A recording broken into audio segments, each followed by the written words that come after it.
சரி, ஒருத்தருக்கு இத மாரி ஹீட் ஸ்ட்ரோக் ஆயிடுச்சு. மயக்கம் போட்டு விழுந்துட்டாரு. அப்ப என்ன பண்ணலாம்?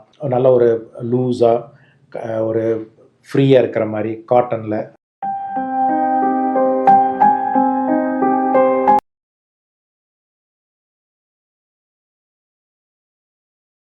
இந்த பீக் சம்மர் டைம்ல நியூஸ் பார்க்கும்போது இத மாரி இந்த பீக் வெயில்ல போகும்போது ஒரு மயக்கம் போட்டு விழுந்து இறந்துட்டாங்க. இத மாரி வெயில்னால இத்தன பேர் இறந்து போயிட்டாங்க அப்டின்லாம் நெறைய நியூஸ் பார்ப்போம். அப்டின்னா என்ன?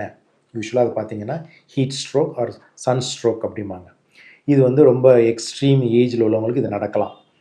ஆ இது எப்படி இருக்கும் அப்டின்னா, மோஸ்ட்லி பார்த்தீங்கன்னா, டைரக்ட்டா நம்ம உடம்பு வந்து வெயில்ல ரொம்ப நேரம் பட்டுட்டு இருக்கும்போது, அவங்களுக்கு வந்து என்ன ஆகும்னா, பாடி டெம்பரேச்சர் இப்போ ஒரு 36.6 அப்படிங்கிறது 40 டிகிரிக்கு மேல நம்ம உடம்பு டெம்பரேச்சர் அவ்வளோ ஜாஸ்தியாகி, நம்ம உடம்புல இருந்து வாட்டர், சால்ட் எல்லாமே வெளிய போயி, அவங்களுக்கு ஒரு டீஹைட்ரேஷன் ஒரு ஸ்டேட்டஸ் போயி, சால்ட் எல்லாம் குறைஞ்சு, இப்ப என்னன்னா ஹார்ட் ரேட் இன்க்ரீஸ் ஆகும்.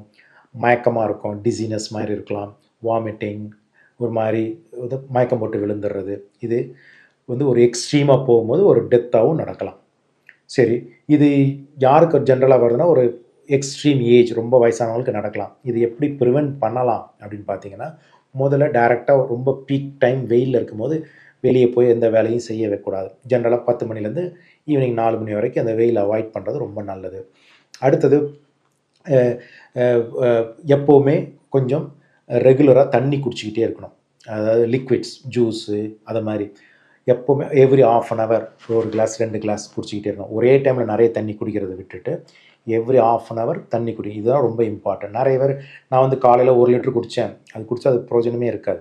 So every half an hour இந்த சம்மர்ல 1 ஆர் 2 கிளாஸஸ் தண்ணி குடிச்சுக்கிட்டே இருக்கணும். இது 1.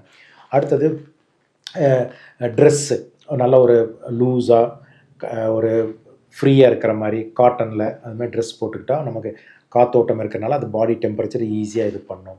அதேமாரி முடிஞ்ச அளவுக்கு ஏசி ரூம் இல்ல ஒரு கூலான இருக்கிற பிளேஸ்ல ஷேட்ஸ் இப்போ நிழல் இருக்கு. அதில அப்பப்போ ரெஸ்ட் எடுத்துக்கும் இதுமாரி பண்ணணும். இப்போ சிலருக்குலாம் ஜாப் வந்து வெளிய சுத்துற மாரி மார்க்கெட்டிங்கில இல்ல கட்டட வேலை செய்றாங்க. அவங்கலாம் வந்து பார்த்தீங்கன்னா, கரெக்ட்டா அந்தந்த டைமுக்கு தண்ணி குடிச்சு, அப்பப்போ ரெஸ்ட் எடுத்து டைம்க்கு சாப்பிட்டு இதுமாரி பண்ணிக்கிறோம். அதே மாரி கொஞ்சம் சிலருக்கு ஹைப்பர் டென்ஷனுக்கு மாத்திரை சாப்பாட்டு எடுப்பாங்க. அதாவது பிபிக்காக மாத்திரை போடுவாங்க. அந்த பிபி மாத்திரையில சில இதில வந்து டையூரெட்டிக் அதாவது யூரின் தண்ணி உடம்புல தண்ணி, உப்பு வெளிய போறதுக்கு சில மருந்துகள் இருக்கும். அது வந்து இந்த வெயில் காலத்தில கொஞ்சம் இந்த மாரி பிரச்சனைகள ஜாஸ்திப்படுத்தலாம். அதனால உங்க டாக்டர கேட்டுக்கிறதும் ஒரு நல்லது. சரி, ஒருத்தருக்கு இத மாரி ஹீட் ஸ்ட்ரோக் ஆயிடுச்சு. மயக்கம் போட்டு விழுந்துட்டாரு. அப்ப என்ன பண்ணலாம்?